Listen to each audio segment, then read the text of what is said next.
Hi folks, welcome back to the channel of Just Do It. Right, the title of this video, Facing Reality. Ooh, sounds really dramatic, doesn't it? But it's very appropriate. What the heck do I mean by facing reality? Right, context, if you're a returning viewer, you'll know this, but I had an early season target, sprint duathlon champs in the UK at the end of March. Did okay at that, and then wanted to get some fast 5k done with the hope of representing GB age group. Well, that didn't happen. So I did get close to 18 minutes, so reasonable for a 60-year-old fart like myself. And then the intent was, oh, I've got to regroup for some things, races later on in the season. And then I picked up some niggles, didn't I, which led me to kind of come to that conclusion. I just need to reset instead of hoping to get faster and faster and faster, which wasn't going to happen. And the reason why I say face reality is there's lots going on outside of my little running YouTube channel, and I guess you could categorize it as life stuff. You know, we're not professionals. We do this YouTube thing because we like it. We enjoy making content, and it's something for me anyway to log for the future, to look back on. But the reality is these life challenges have knocked me backwards, and the body is reacting to that, just not working properly. And in my mind I want it to, and I keep trying to push to make it better and go faster and progress. And that's where the injury comes from, isn't it? Because you're stressed, fatigued.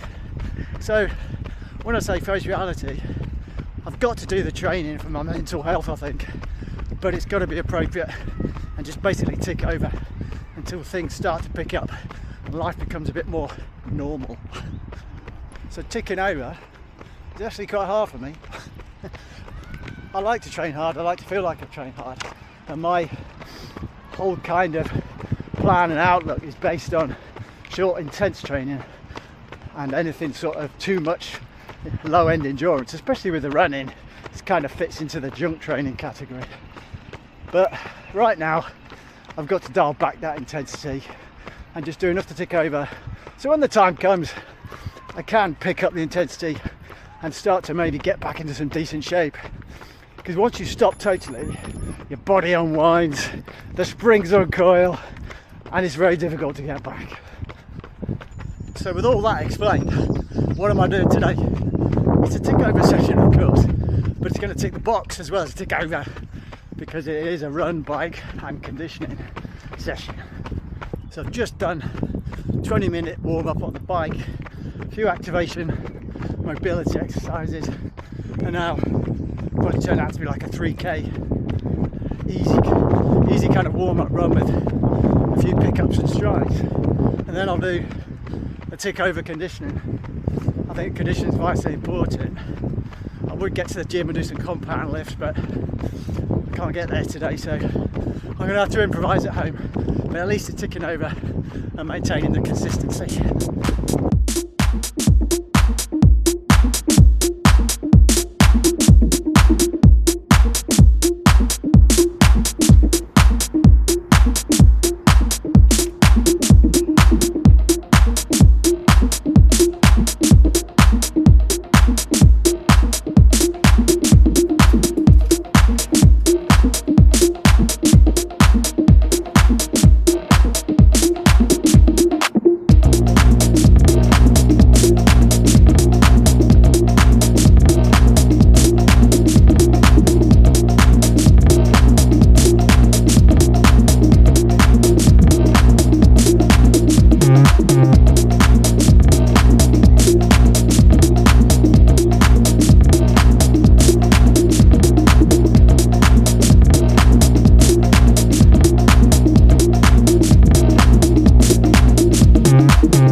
bit of tick over conditioning done.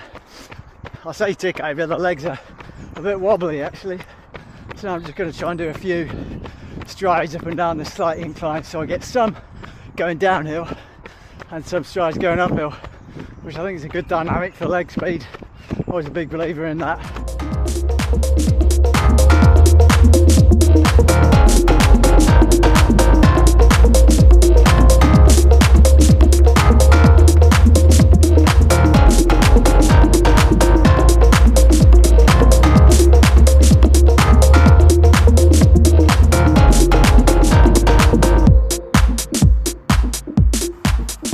Right, all done then. Not a fantastic session, but as I said, a tick over session. Ticking a box for consistency. Although the dynamic of the conditioning was actually quite good and certainly felt like it dug deep into the conditioning requirements of the muscles. Overall, yeah, happy. The clip you saw going up the hill there, running by, looking like a rather weird running gait, was because I was doing an uphill running drill, if you like, where you do every third step you kind of do a knee drive. I quite like that drill, but doing it uphill gives it a really good strength emphasis, so that worked well too. And who knows, maybe these easier sessions help me get back on track. You will also notice, returning viewers, I didn't do the mile race that was on Friday, it's Sunday today, and I think this is what's led me to sort of reset into let's face reality. And I've got a catalogue, a string of races that I wanted to do and I've just not felt capable of doing, even for fun really. The duathlon I did at Darling Moor was for fun and I enjoyed it, but I think things have taken a turn for the worse since then. And definitely doing a mile race on the track, even in the headspace of, oh, this is just for fun, is going to be a painful experience, because when there's a number on your back, especially on the track, there's no hiding, you just go flat out. And I think one, risks injury, and two, gives you a mental knockback. So yeah, I didn't do it. That's what I'm trying to tell you. So I've got no more races entered until back end of August, which is the Mid Cheshire 5k, where I ran 17:58 last year. I'd really like to kind of get close to that, but I just don't know where I'm going to be in a few months' time. So I'll just have to park that and see what happens. But in the meantime, it's more tick over stuff. Doesn't make for great content, does it? But we'll keep you guys updated, and maybe there won't be so many regular videos, but they'll be consistent. Okay, that's enough of me waffling on now.